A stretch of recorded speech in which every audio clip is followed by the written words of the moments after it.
Here we go, people. It's Q&A time. Now, these questions were submitted on Patreon, and if you want to partake in the next session, head on over to the link in the description. You'll find everything you need there.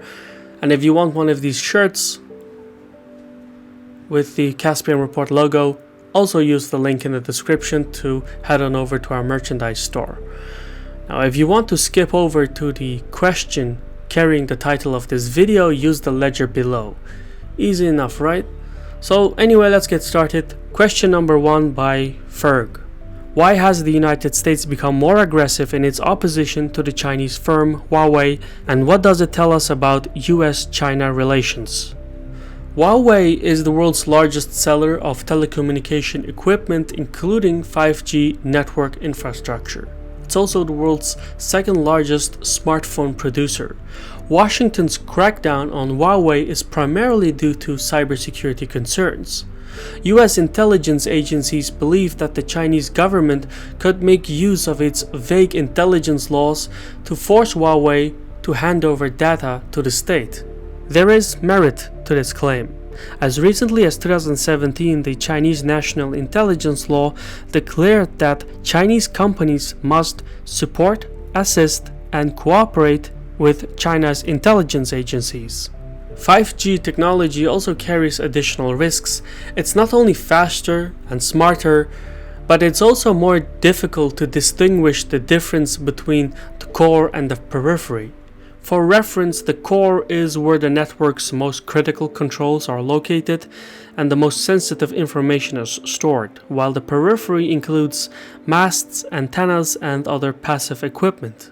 The blend between the core and the periphery in 5G technologies is a real risk. Once you start using 5G, the company providing the infrastructure gains more say and leverage over your networks. But it's difficult to trust Huawei given its close relationship with the Communist Party of China.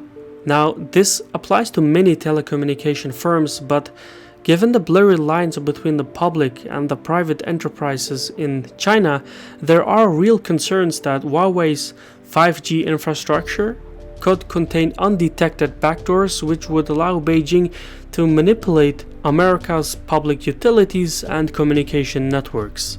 Cyber espionage and warfare is a genuine issue. We live in a world where the cost of physical hostility between global powers is deemed too costly, so warfare is moving to the realm of cyberspace, and the Americans want to secure their networks just as the Chinese and Russians already do. In the long term, such cyber competition could lead to a digital Iron Curtain. Officials in China are already talking about the Balkanization of the internet, so at the very least, Huawei's crisis is laying the foundation for a tech race between Washington and Beijing. We'll see more of this in the coming years. Question number 2 by Stephen. Do you think immigration will prove to be the most important issue to voters in the upcoming US presidential election? If not, what will be?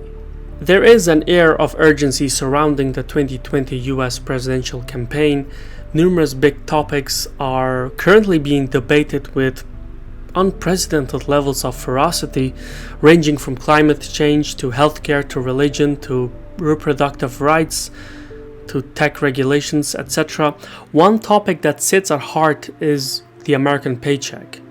In the United States, the link between productivity gains and rising labor income are broken.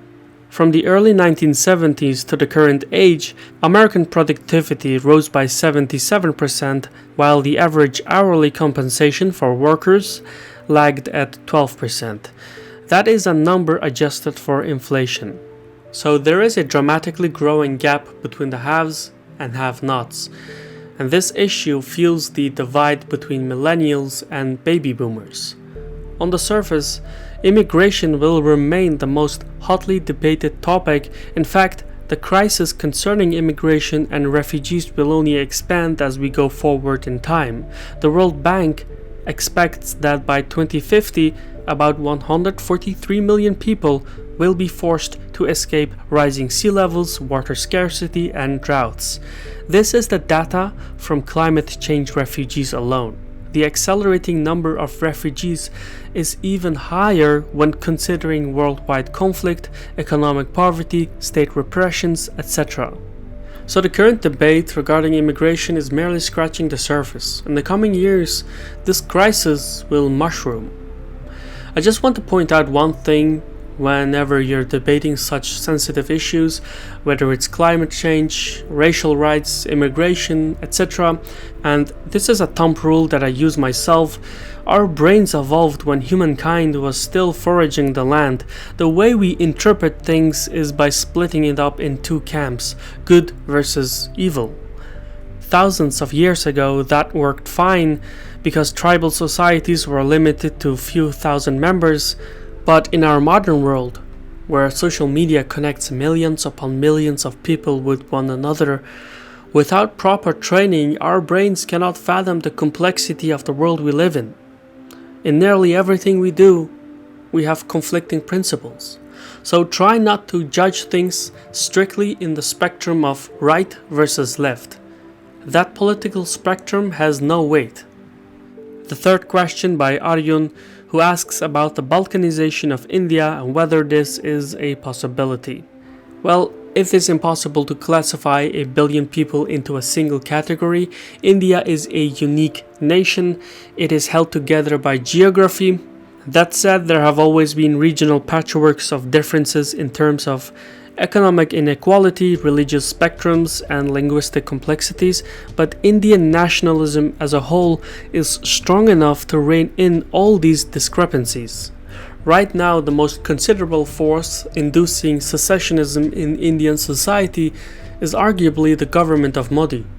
To clarify, the Indian Prime Minister is seeking to strengthen the Indian society by centralizing the power of the Indian states into the capital. Now that's difficult to achieve in a country that is, in effect, a collection of religions, ethnicities, and languages.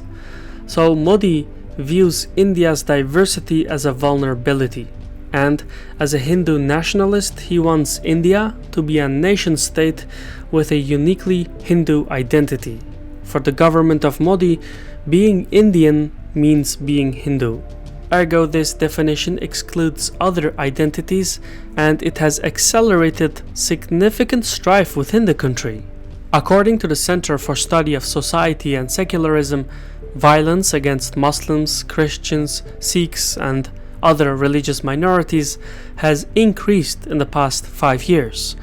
Now, this is not entirely the fault of Modi. India is taking on a more Hindu nationalist attitude at the local level, and Modi is merely an expression of that new identity taking root. Modi believes that an Indian government must be centered around a Hindu character. Such a state would be able to marshal the country's vast resources more efficiently than ever before. India would no longer be decentralized, impoverished, and basically at war with itself. Now, nationalist movements are also emerging in other parts of the country, including Europe, the Americas, and Asia. But in India, considering the vast diversity of the society, nationalist sentiment is many times greater than, for instance, in France, Britain, China, etc. So, ironically, Modi's effort to unify the state is actually tearing the fabric of the society. Ultimately, I think the Prime Minister, despite his best effort, will not be able to centralize power entirely, nor will he be able to exclude the role of minorities in the country. India is likely to remain as it is today, a nation that is fractured from within but unified from without. Question number 4 by Jaibir. Do you see risk of internal strife emerging in China, particularly in the next leadership transition, given the concentration of power seen in recent years with President Xi Jinping? Since coming to office, President Xi has come to dominate 3 fundamental echelons of Chinese power. The first is the Politburo, where most Chinese policy is made. The standing committee of the Politburo is stacked with Xi loyalists. The second echelon of power is the Central Commission for Discipline Inspection, which is an anti-corruption body that has been used by the president to remove political rivals and undermine independent factions within the bureaucracy of the Communist Party. Finally, in 2012, Xi acted as the chairman of the Central Military Commission, allowing him to purge military leaders at will. By controlling all three echelons of power, President Xi Jinping retains the ability to set party policy and statewide ideology. No leader since Mao Zedong and Deng Xiaoping has held this much power in China. If the geopolitical circumstances were dormant, political opposition within the Communist Party would have uprooted Xi from power. However, Beijing finds itself in extraordinary circumstances. The country is undergoing sweeping and dramatic reforms meant to prepare the society for a prolonged period of slower growth. China's economy is maturing, and Xi has mandated the necessary reforms. Now, these reforms are painful and raise the risk of social unrest in the near future, but there is a sense of urgency in Beijing to reform and change. The communist elite believes that they must push through while the economy still has wind at its back. To withstand the coming social crisis, the Communist Party of China has reached an unofficial consensus where the leadership, his authoritarian leadership, is accepted. So now we know how powerful the president is, how he gathered that power, and why internal strife in China is likely to remain passive. Next question by Mena. What do you think will happen in Syria after the war? What usually happens in a multi-ethno-religious country that just went through a civil war is that people start seeking justice and answers for their losses. This is problematic because a judicial system is unlikely to be set up anytime soon. That means Syrians are likely to take matters into their own hands and start assassinating and attacking members of other communities and groups.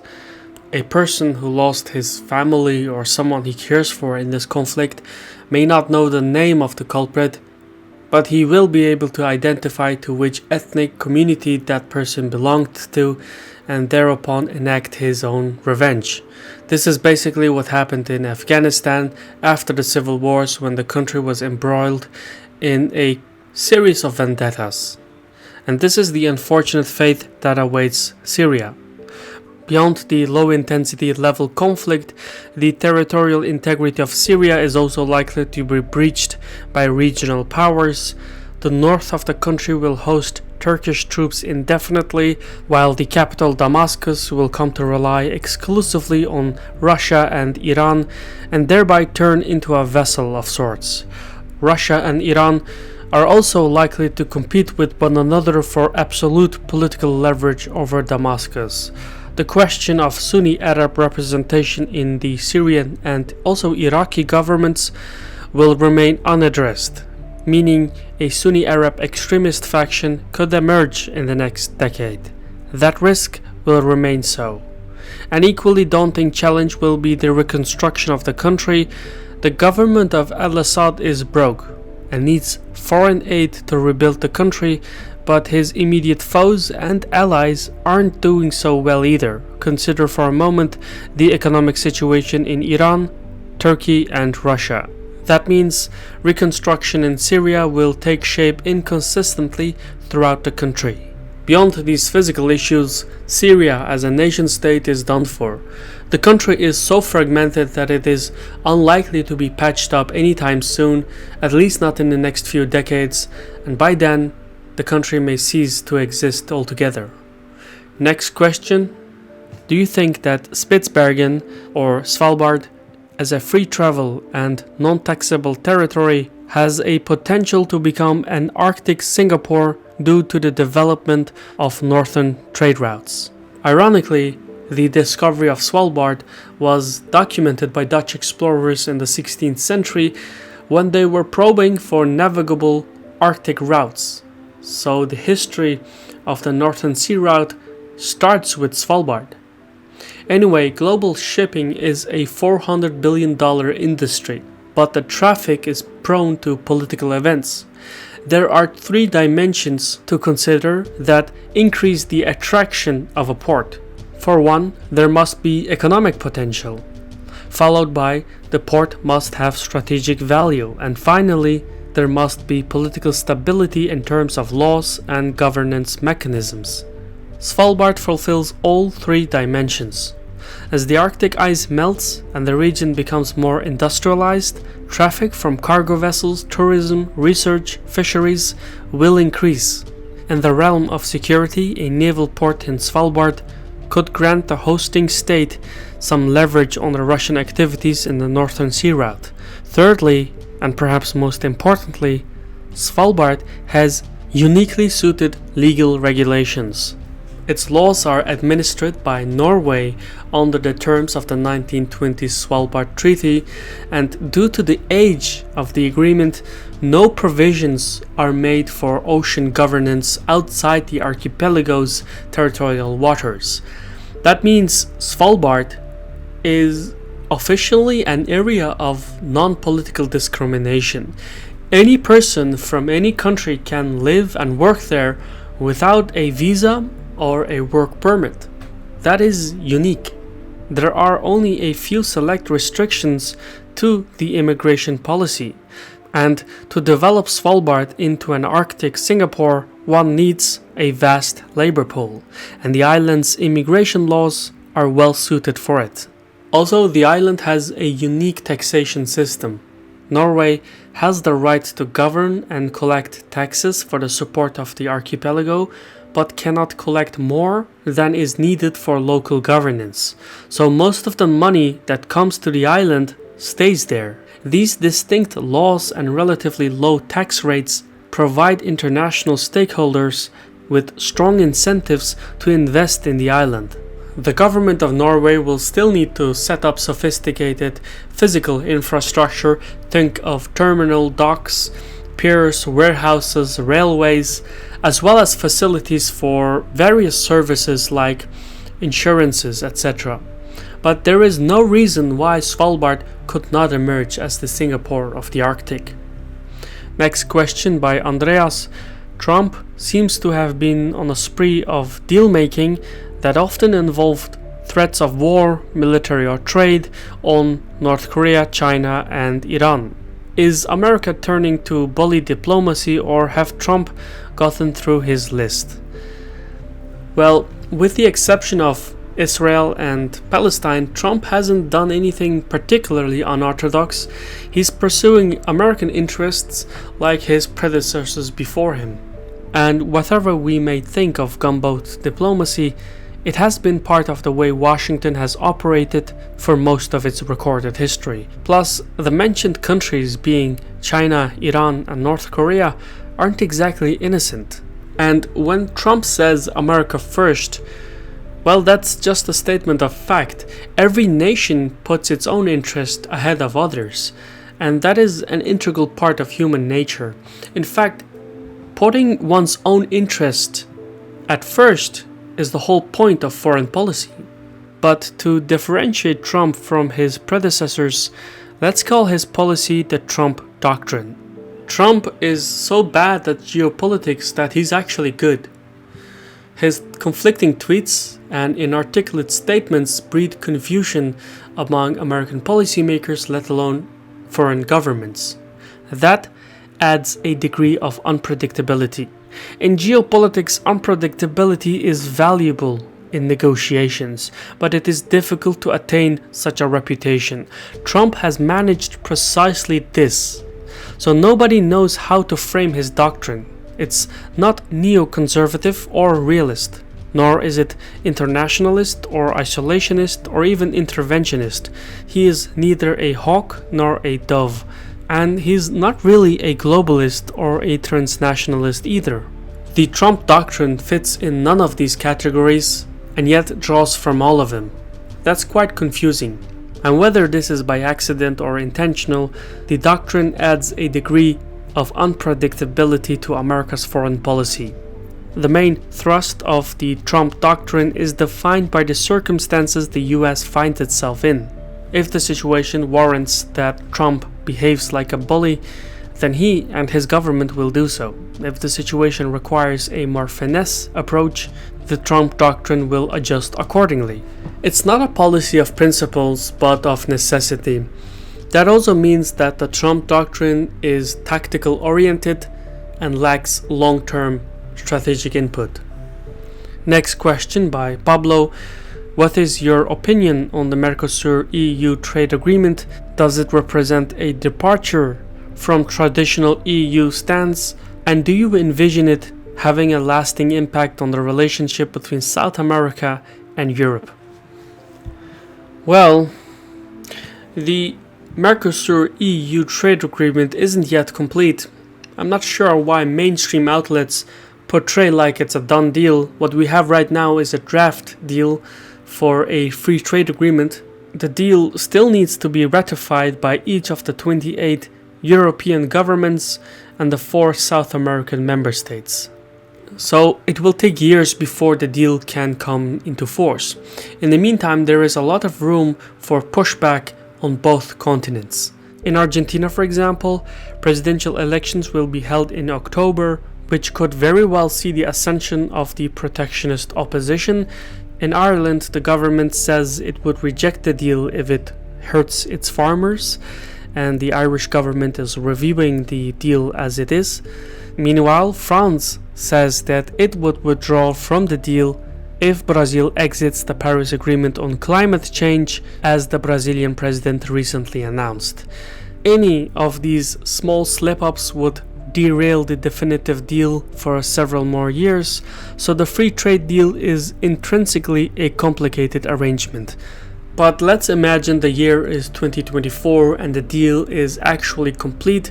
For the European Union, the free trade agreement is a demonstration of support for international trade amid recent trade disputes brought on by China and the United States. Meanwhile, for Mercosur, the deal with Europe is a way to illustrate its maturity and importance at a time when many South American governments are questioning the futility of the bloc. The final question by Randall. How effective do you feel the nation of Zimbabwe could be at becoming a major grower and exporter of hemp? I had to look up the definition of hemp. It turns out it means marijuana or cannabis. But yeah, many nations are beginning to legalize cannabis products, and that brings up interesting questions regarding business and commercial opportunities worldwide. On the whole, Africa produces about 38,000 tons of cannabis annually, despite it being illegal to grow and possess just about anywhere. In the southern portion of the continent, and that includes Zimbabwe, there is a lot of cheap land and labor, and plenty of farmers who have knowledge and skill to grow cannabis successfully. So the combination of cheap land, labor, and local expertise makes Zimbabwe an attractive area for the cannabis industry. It's no coincidence that last year, Zimbabwe's government made it legal to produce marijuana for medicinal and scientific purposes, and earlier this year approved plans for the country's first cannabis farm and production plant. Prohibition Partners, which is a European cannabis consultancy bureau, identifies 9 African countries that could secure a significant stake in the newly legalized cannabis industry. The consultancy bureau also states that if the 9 countries were to legalize and regulate their own cannabis industries within the next 4 years, the value of African legal cannabis could eclipse $7 billion by 2023. That is a lot of money for Zimbabwe, and it could help localized businesses. That said, some obstacles must be overcome beyond legal matters. Zimbabwe lacks decent irrigation countrywide, and this would inevitably hamper any large-scale agricultural operation. So although the country is seeking to tap into the cannabis market and is taking the necessary actions, Zimbabwe will need to secure outside investment to upgrade its irrigation infrastructure. To this extent, Zimbabwe is sitting on a gold mine, but the government needs to act swiftly and pass all the legal requirements, as well as attract foreign investors to enhance its irrigation systems. If all goes accordingly, the country could claim a significant market share in the globalized cannabis industry worldwide. This was a fun question to do, but that's it for this Q&A. I had fun doing these and hopefully it proves to be useful. And remember, if you want to participate in the next session or if you want to buy one of these shirts with the logo, check out the links in the description. For now, thank you for your time and Sahol.